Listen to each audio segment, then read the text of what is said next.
Hello, everyone. Welcome. Academic writing, it's about more than just getting your grammar right. It's about joining a professional, global conversation. Today, we're going to break down 14 essential rules that will help you build clarity, formality, and some serious credibility in your work. Let's dive in. So, here's our roadmap. First, we're going to nail down that perfect scholarly voice. Then, we'll get into the non-negotiables of academic integrity. After that, it's all about the nuts and bolts of building stronger sentences. And we'll wrap it all up with how to structure your work for maximum impact. All right, part one. Let's talk about the voice you use in your writing. This is all about shaping your tone in your perspective to sound as credible as possible. Okay, rule number one, keep a formal tone. In academic writing, we have to be objective, impersonal. This means no emotional language and, this is a big one, no contractions. This small change, it makes a huge difference. You should always write do not instead of don't, or it is instead of it's. This little tweak immediately elevates your writing. Super easy, super effective. Right along with that is rule 2, use the third-person perspective. To stay objective, you really want to avoid using I, you, or we. So instead of saying, I believe the results are accurate, try something like, the results appear to be accurate. See how that shifts the focus from your personal opinion to the actual evidence? That's the key.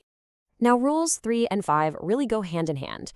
It's all about clarity and precision and absolutely no slang. Academic English doesn't really have a place for words like stuff, things, or a lot. We need specific terms. So instead of kids, you'd use children or minors. Instead of good, you might use beneficial or effective. Remember, precision is everything for effective communication. Okay, let's move on to integrity and evidence. This might be the most important part of your academic career. Seriously, it's all about building your work on a solid foundation of evidence and ethics. And that brings us to rule 4, using sources and citations. Whether you're paraphrasing an idea or quoting someone directly, you absolutely have to give credit to the original author. You'll use style guides like APA, MLA, or Chicago for this. Look, plagiarism is a huge deal, but proper citation, it actually makes your work stronger. It shows that you've really engaged with the research out there. Now, as you're citing these sources, you're going to come across some pretty complex vocabulary. And it might be tempting to use big words just to sound, intellectual.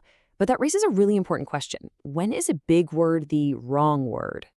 And here's the test. You should only use an advanced word if it makes your meaning clearer. If the reader can't understand your point, then that fancy vocabulary has totally failed. Always go for clarity. All right, now let's talk about how we actually build the text. It's time to get into the mechanics of clear and direct communication. Rule 8 is a big one. You've got to use the active voice. English academic writing really prefers it for clarity.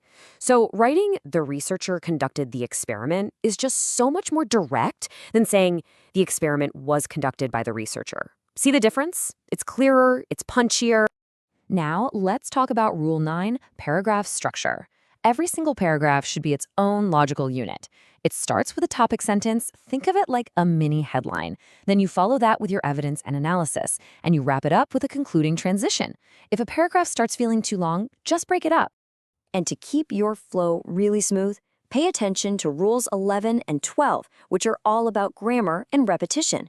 You have to make sure your subject-verb agreement is perfect and your tenses are consistent. And, so important, don't repeat the same ideas. If you've said it clearly once, just move on to your next point. And that brings us to our final section, nuance and structure. This is where you learn some of the more sophisticated skills. These are the touches that signal you've really got a handle on academic writing. One of those skills is what we call hedging. It's rule number 10. In academia, you really want to avoid overgeneralization. We just don't say things like, all research shows, or everyone knows. Instead, we use cautious language like, research suggests, or it is possible that. This shows you understand that science and facts, they're often really complex. So instead of saying, this proves something, which is a pretty bold claim, try saying, this may suggest that. It's a more careful and, frankly, a stronger way to make your point. And finally, let's think about the frame of your paper. That's Rule 13, the introduction and conclusion. Your introduction has to have a clear thesis statement. It's like a roadmap for your reader. Your conclusion? It should summarize your journey without adding any new, unrelated information. That's a big no-no. Oh, and if you're using data, remember Rule 14, tables and figures. They have to be clearly labeled and referenced directly in your text. A table should never just sit there all by itself. You have to explain to the reader what it proves. So, when you put all these rules together, what's the one thing that ties it all together? It's Rule 6, consistency. Stick to your style guide, be precise, and your academic voice will just get stronger and stronger with every single paper you write. Because when you follow these conventions, you make sure that your work isn't just a collection of words. It becomes a credible piece of scholarship. So, happy writing! This global conversation is waiting for you. The only question left is, what will you add to it?